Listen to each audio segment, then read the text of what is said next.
for today's video. Yan, i-update natin yung yung ating sili sa galon. Isang na to, 2 weeks na.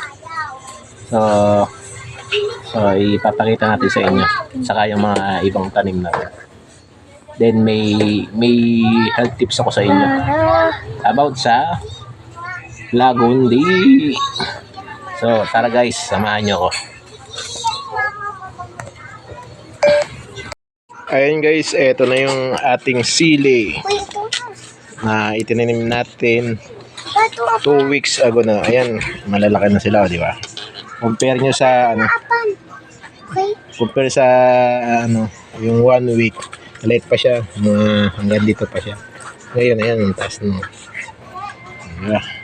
Ang ganda ng sili na lang siya. Sa may galon ko lang siya tinanim.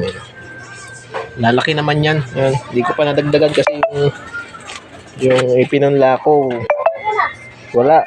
1 week na siya, hindi pa siya tumutubo. Siguro magtatanim na ako ng bagong punla. Mga pechay. Ayun guys, yung mga halaman natin. Ayan.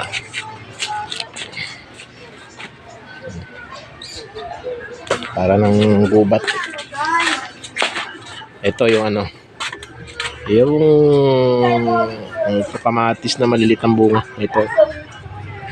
Ang bunga na siya. Ayan. Mga maliliit lang yung bunga niyan. Parang sila ka ng golden.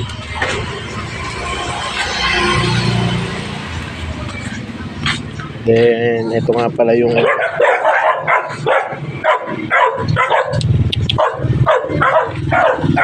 ayun guys, may dumaan na maraming aso ng tahulan. So, yun nga pala guys, yung lagundi. Ito, yung ating lagundi. Nakakatulong naman ito sa mga sa may mga higa. So, maraming benefits ang lagundi. So, ito yung health tips natin. Ituturo ko sa inyo kung ano yung mga health tips nito. So, yung mga sangkap nito na nakakatulong sa ating kalusugan. Ayun guys, ito na yung ating lagundi na pinitas ko nasa paso lang yung puno niya. Maganda rin yung meron kayo kasi tumutubo naman yan. Yang lagundi, kahit saan tumutubo yan, kahit saan nyo itanim, ayan, tutubo naman siya. Ito na siya, nakuha ko. Ayan yung itsura ng lagundi. Yan. So bali ang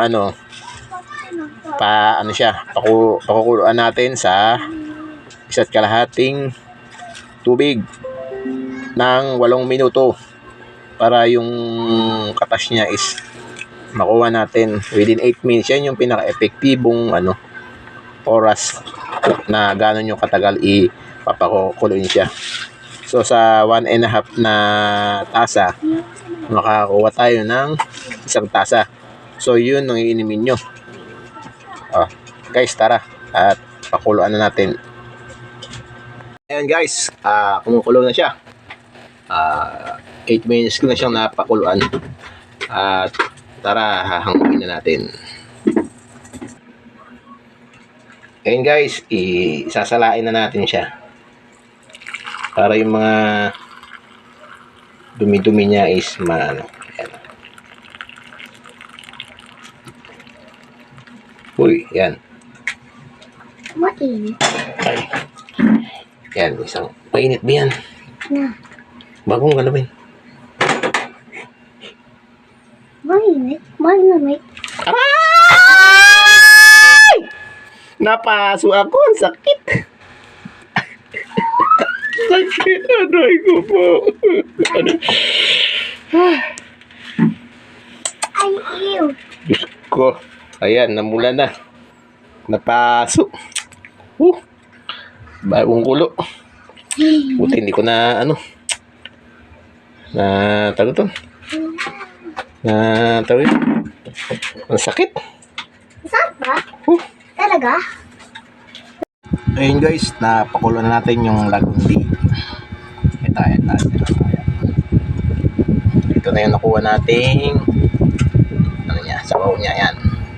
Malaki ng tiempo. Palitin natin. So ayan. Kaya lang medyo napaso ako. Tumapon siya. So, yun, bali napakulo natin siya ng 8 minutes. Then, tsaka pala yung ang lagundi po is siya, may element siya ng capsaicin mechanism. Then, antibacterial din siya. Then, may viral property. Yun, nabubulol pa. So, bali may mucolytic effect siya na which is kasi yung mga gamot sa hika, siya, ang manifestasyon ng hika kasi siya, ma-plema siya.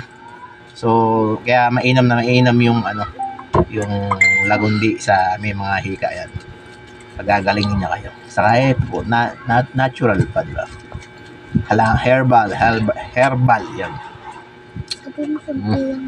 So, yun nga, upang mailabas natin yung plema nito, ito yung nagiging epekto ng pag-inom ng ng lagundi. Ito siya. Mainam din siya yung sa may mga COVID. Pwede mo siyang inumin siya. Pagka may COVID ka.